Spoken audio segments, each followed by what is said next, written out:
Ici, je montre comment on peut trouver une base d'un sous-espace dans quelques cas donnés.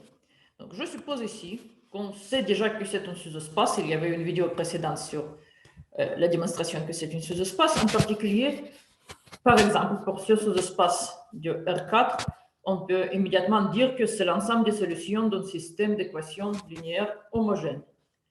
Et comme ça, comme c'est vrai, c'est un sous-espace.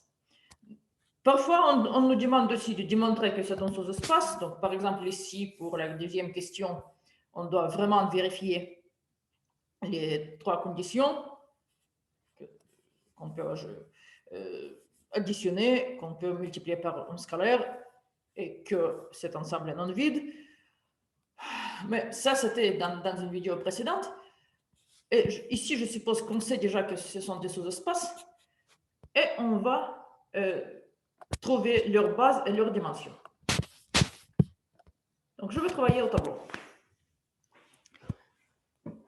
Si ici est un système de la première question, c'est un système homogène, sinon ce n'est pas un sous-espace. Parfois, c'est un système d'une équation, ce n'est pas grave. Mais si les équations sont plusieurs, la première chose qu'on doit faire, c'est comme d'habitude, on doit échelonner le système et trouver la solution générale. Si c'est une équation, la solution générale sera facile, tant mieux. Donc, j'échelonne, je prends L2, L2, L1. Et alors, la première équation reste, bien sûr, rien ne se passe à L. Et la deuxième équation devient, ça se supprime.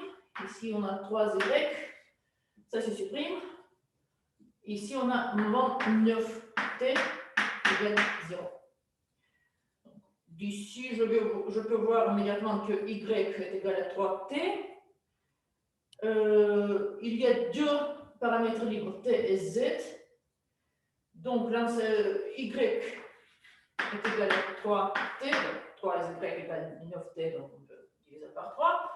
Et pour x, c'est y moins 3z moins 5t. Je remplace y par 3t et j'obtiens que c'est moins 3z moins 2t. Donc, l'ensemble des solutions de ce système est donc l'ensemble des vecteurs, accolade pour l'ensemble, vecteur de la forme, moins 3z moins 2t au lieu de x, 3t au lieu de y, zt ici. Ici, z et t sont des paramètres quelconques réels. Ça, c'est l'ensemble des solutions. Maintenant, je prends ce vecteur quelconque avec deux paramètres quelconques z et t. Et je dis que ce vecteur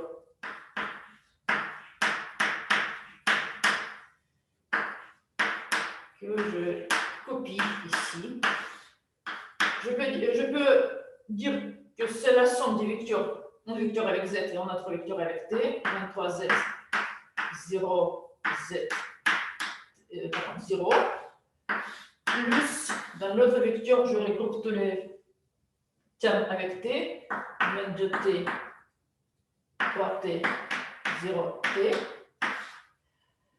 Et donc, j'espère qu'il y a assez d'espace ici, sinon je bouge la caméra. Donc, c'est z fois le vecteur moins 3, 0, 1, 0, plus t fois le vecteur moins 2, 3, 0, 1.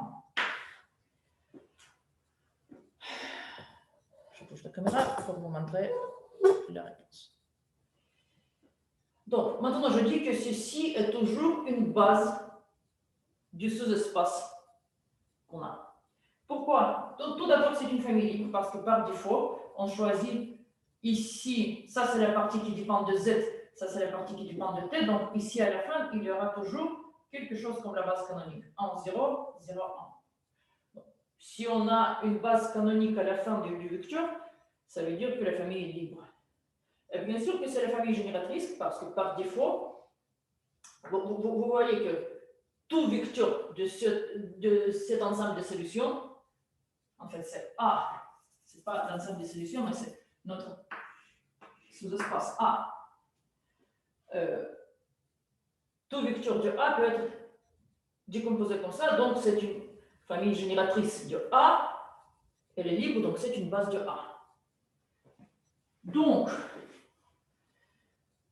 B, qui est l'ensemble des deux vecteurs, moins 3, 0, 1, 0, et moins 3, pardon, moins 2, 3, 0, 1, est une base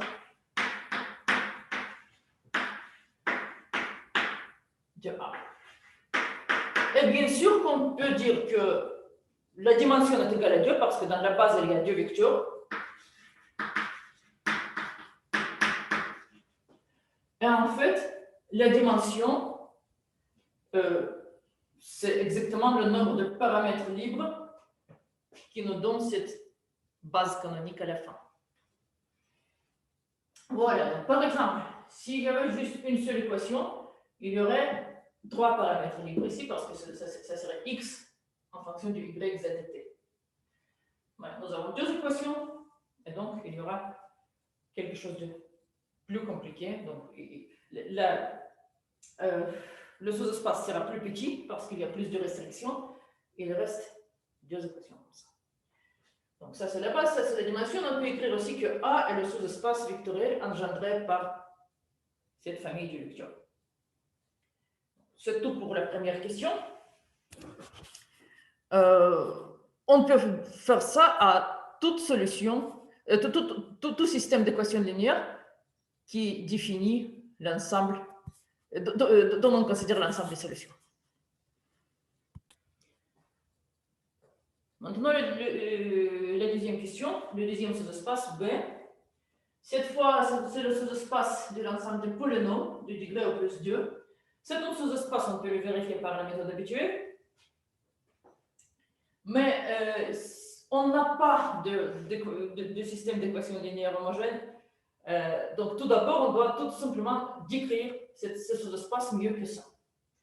Tout d'abord, tout polynôme de ce sous-espace, prenons un polynôme quelconque de ce sous-espace, c'est un polynôme de degré au plus 2, donc c'est quelque chose de la forme A plus Bx plus Cx carré. En plus, on sait que la dérivée de ce polynôme dans le point 2 est égale à 0. Donc, je prends la dérivée. Est-ce qu'il la tient? Ça s'annule. Ça devient B. Ça devient 2Cx. Donc, B, P' de 2. Je remplace 7 par 2. Je remplace X par 2, pardon. Ça devient B plus 4C. Et je sais que c'est égal à 0. C'est notre condition.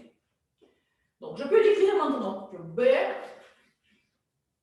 l'ensemble des polynômes de la forme A plus Bx plus C, Cx carré, tel que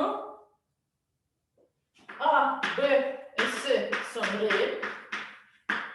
Et en plus, on a cette condition. C'est exactement la condition qui veut dire que nous sommes, que la valeur de la dérivée dans le point x égale 2 est égale à 0. B plus 4c est égal à 0. Et en fait, on a exactement quelque chose de la forme comme dans le cas précédent.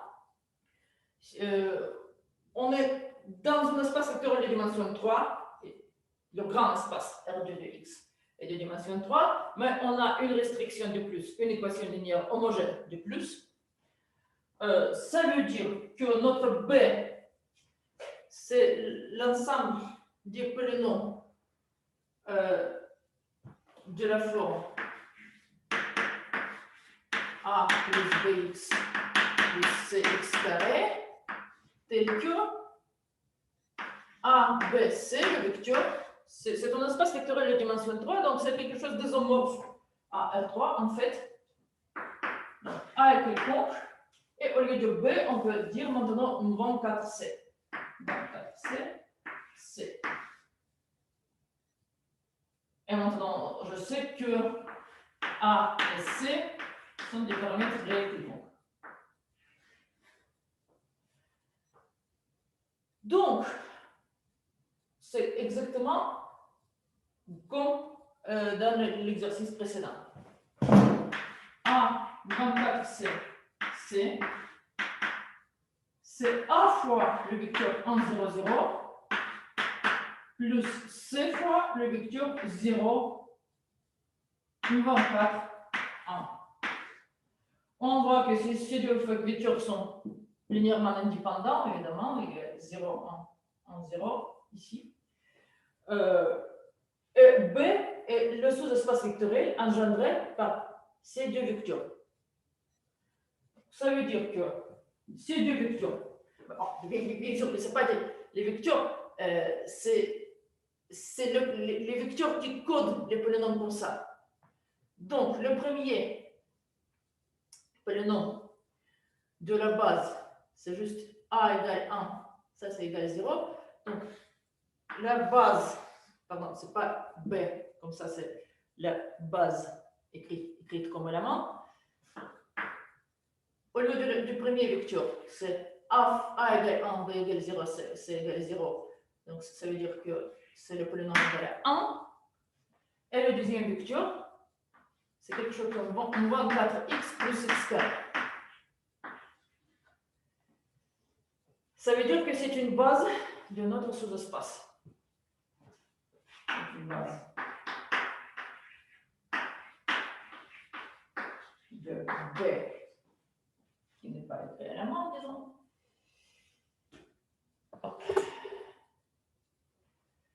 C'est une base que je trouvais comme ça parce que c'est tout isomorphe à l'ensemble des vecteurs. Et on peut travailler avec ces vecteurs comme d'habitude. On voit un système d'équations linéaires homogène. Donc, c'est comme pour l'exercice de la question précédente. OK, donc c'est une base. Et bien sûr qu'il y a deux vecteurs de polynôme dans la base. Donc, la dimension de B.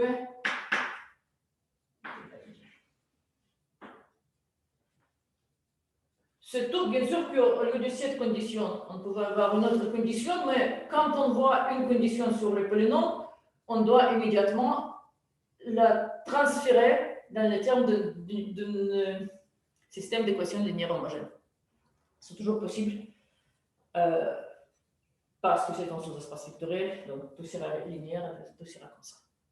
Donc, on doit écrire des polynômes comme la somme des termes, et on verra immédiatement les conditions qu'on doit prendre en compte. C'est tout. Donc, il y a encore une famille d'exercices sur une base dans ce espace vectoriel engendrée par une famille de vecteurs. Ça sera dans une autre vidéo la semaine prochaine.